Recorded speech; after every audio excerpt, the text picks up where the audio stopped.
안녕하십니까. 축식주의자입니다. 오늘 제가 다룰 영상의 주제는 싱가포르전 프리뷰입니다. 2026 피파 월드컵 아시아 2차 예선 C조 5차전 대한민국 대 싱가포르의 경기가 내일 6월 6일 목요일 저녁 9시 정각에 펼쳐질 예정입니다.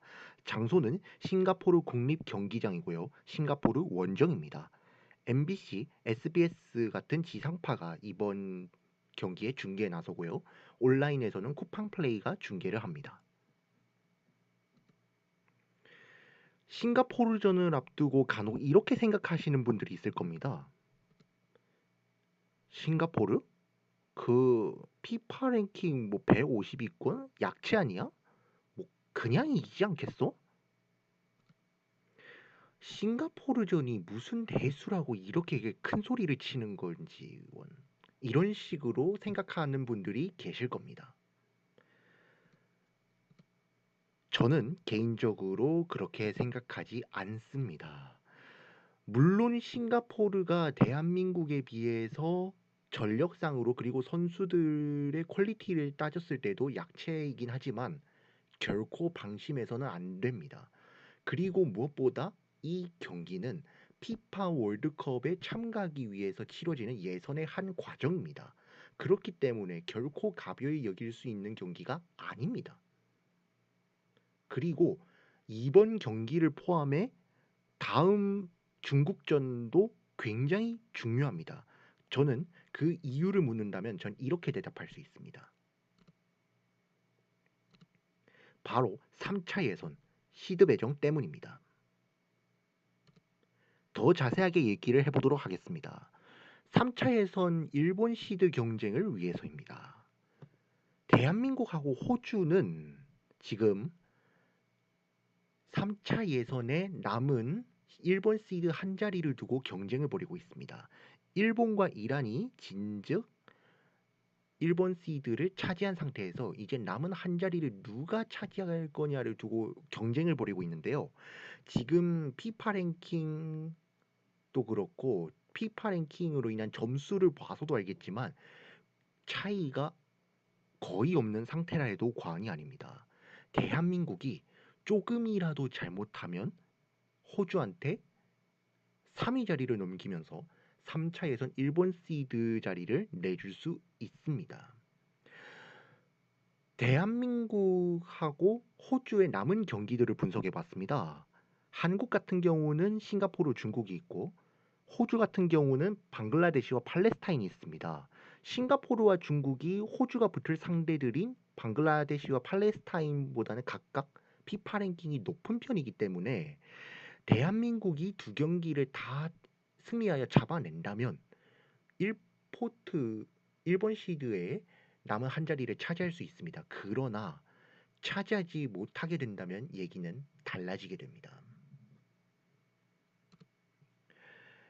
만약에 1번 시드에 들어가지 못한다면 2번 시드에 들어가게 되는데요. 카타르가 이번 시드로 확정되었고 사우디 또는 이라크가 이번 시드에 들어갈 가능성이 높다고 평가받는 가운데 이렇게 만약에 이번 시드로 대한민국이 들어가게 되면 일본, 이란, 호주 중 한 팀과는 무조건 붙어야 됩니다. 이 세 팀 다 정말 까다로운 팀들입니다.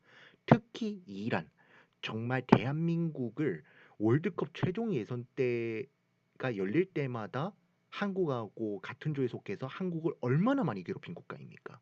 특히 이란의 원정 아자디 스타디움은요, 진짜 대한민국이 비기기만 해도 훌륭한 성과라고 얘기할 만큼 정말 어려운 난적들의 본거지답게 정말 힘들고 어렵고 까다로운 곳입니다. 그렇기 때문에 이렇게 한번 얘기를 해보고 싶습니다.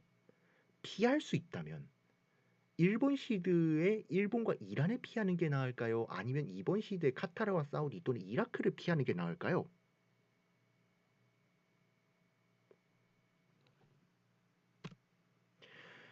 다음으로는 제가 개인적으로 예측한 예상 라인업에 대해서 한번 얘기를 해보도록 하겠습니다. 예상 선발 라인업을 이렇게 제가 짜봤습니다. 김도훈 감독이 베테랑을 선호하는 경향이 강하다는 점을 고려했고, 김도훈 감독의 주 포메이션들 중 하나인 4-2-3-1을 넣고, 그 다음에 대한민국이 이전 2차 예선 경기들에서 거의 대부분 4-2-3-1을 사용했다는 점을 고려하여 이렇게 마련해 보았습니다.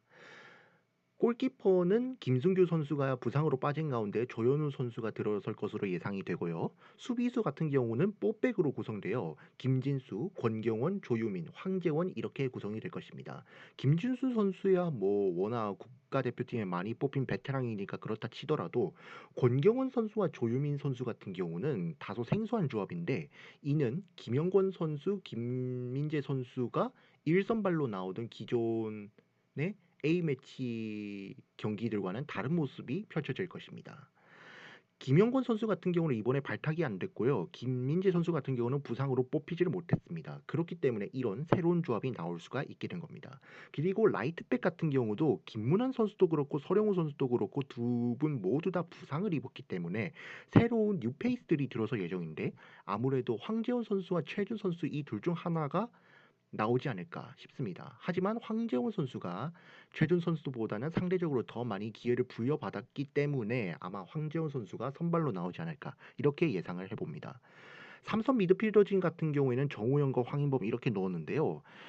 박용우 선수도 있기는 하지만 정우영 선수는 뭐 최근에 1년 동안은 뽑히지 못했다 하더라도 오랫동안 대한민국의 삼선에서 활약해온 그런 베테랑 자원이기 때문에 아마 정우영 감독이 아니 죄송합니다. 김도훈 감독이 정우영 선수를 넣지 않을까라는 그런 생각을 해봅니다. 황인범 선수는 뭐 두말할 필요 없는 대한민국 미드필더 최고의 자원이죠. 이선 미드필더진 같은 경우는 다음과 같이 구성했습니다. 우선 황희찬 선수, 손흥민 선수, 이강인 선수 모두 다 정말 유럽에서 좋은 모습을 보여줬던 그런 선수들이죠. 이 선수들 같은 경우 이들의 역할이 굉장히 중요하다고 할 수 있는데, 싱가포르가 이번 경기에서도 지난번 경기와 마찬가지로 수비적으로 나올 가능성이 굉장히 높습니다. 맞불을 놓았다가는 한국의 뛰어난 역량을 가진 선수들에 의해서 털릴 확률이 있으니까요. 그렇기 때문에 아마 이 싱가포르가 수비적으로 나올 가능성이 높은데, 이 황희찬, 손흥민, 이강인 선수의 이 뛰어난 개인 기량을 바탕으로 이 수비진들을 돌파해서 기회를 만들어내는 것, 이것이 싱가포르전의 핵심이 되지 않을까 그렇게 생각을 합니다. 마지막으로는 주민규 선수입니다. 주민규 선수 같은 경우는 A 대표팀에 뽑힌 지 얼마 안 됐지만 이번이 A매치 첫 발탁인 오세훈 선수와 비교해 봤을 때는 그래도 상대적으로는 베테랑에 가까운 선수이기 때문에 아마 선발 자원으로 기용되지 않을까 그렇게 생각이 듭니다. 뉴페이스들의 등장도 눈여겨볼 만한 부분이긴 합니다. 이번에 새로 발탁된 선수들만 7명이죠. 포항 스틸러스의 골키퍼 황인재 선수, 나고야 그랜퍼스에서 센터백으로 뛰고 있는 하창래 선수, 김천 상무에서 뛰고 있는 박승우 센터백, 그리고 대구 FC에서 뛰고 있는 황재영과 FC 서울의 최준 선수, 이 두 선수는 모두 라이트백이죠. 또 미드필더진에는 배준호, 스토크시티에서 뛰고 있는 배준호 선수, 그리고 마지막으로는 공격수 부분에선 마치다 젤비아라는 J리그 팀의 돌풍을 이끈 오세훈 선수, 이렇게 7명의 선수가 새로 발탁이 되었습니다. 저의 개인적인 예측으로는 이 선수들 같은 경우는 상대적으로 선발로 뛰기보다는 나중에 대한민국이 승기를 어느 정도 잡았을 경우 분위기 전환을 위해서 이렇게 투입될 교체 선수들이라고 저는 개인적으로 그렇게 예측을 합니다. 김도훈 감독 같은 경우는 이전부터 베테랑에 대한 선호를 해왔던 감독이기 때문에 아마 선발 자원보다는 나중에 후반 교체 자원으로 활용될 가능성이 높은 자원들이라고 저는 그렇게 평가를 합니다. 변수가 있다면 배준호 선수의 등장입니다. 배준호 선수는 지금 어린 해외파들 중에서 가장 주목을 많이 받는 선수이지요. 이 선수가 만약에 이번에 선발 명단에 포함된다면 어떤 식으로 구성될까도 한번 생각을 해봤습니다. 김동훈 감독이 4-2-3-1도 사용하지만 그것보다 더 많이 사용하는 포지션이 4-1-4-1 포메이션입니다. 그것에 맞춰서 한번 구성을 해봤습니다. 뭐 골키퍼랑 수비진, 포백은 똑같고요. 정우영 선수가 이제 삼선에 홀로 이렇게 미드필더로 있다는 점, 그리고 이제 황희찬 선수, 황인범 선수, 이강인 선수, 그리고 배준호 선수를 이렇게 2선, 왼쪽 2선에 놓지 않을까라는 그런 생각이 들곤 합니다. 실제로 배준호 선수 같은 경우는 좌우 측면이 모두 가능한 선수이지만 주로 좌측 측면에서 뛰는 선수이기 때문에 좀 좌측에 이렇게 배치를 해 놓았습니다. 그리고 그렇게 된다면 아마 손흥민 선수가 최전방 공격수로 토트넘에서처럼 그렇게 뛰지 않을까 그렇게 예상을 해 보았습니다. 과연 결과는 어떻게 나올까요? 저는 개인적으로 뭐 아무리 싱가포르 원정이고 그리고 방심해서 안 되는 상대라고는 하나 워낙 선수들 간의 퀄리티도 그렇고 격차도 있고 그런 것들을 고려해 봤을 때 저는 그래도 지난번에 홈에서 거뒀던 5대0 승리급은 아니더라도 한 3대0, 4대0 정도를 예측하고 있습니다. 여러분들의 생각은 어떠신가요? 여러분들은 이 경기에서 주목해 볼 만한 포인트가 무엇이라고 생각하시나요?